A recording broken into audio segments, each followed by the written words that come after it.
রাজনীতি কোনো বিষয় নিয়ে এখানে কথা বলবেন না।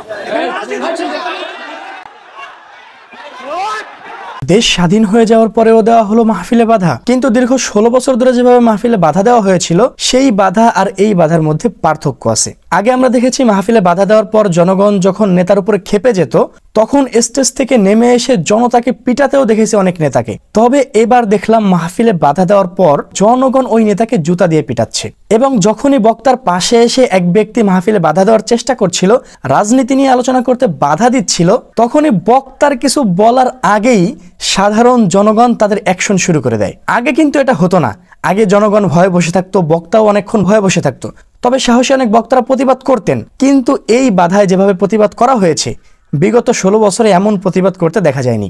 সম্মানিত দর্শক শ্রোতা, এত কিছু শুনে খুশি হলে কিন্তু চলবে না, কারণ যেখানে অন্তর্বর্তীকালীন সরকারের উপদেষ্টা থেকে ঘোষণা করা হয়েছে যে বাংলাদেশে মাহফিল করতে হলে এখন আর কোনো অনুমতির প্রয়োজন পড়বে না, আর কোনো বাধা আসবে না, দেশ থেকে স্বৈরাচার পালিয়েছে, এমত অবস্থায়ও মাহফিলে বাধা দেওয়ার মতো সাহস ওদের কিভাবে আসে?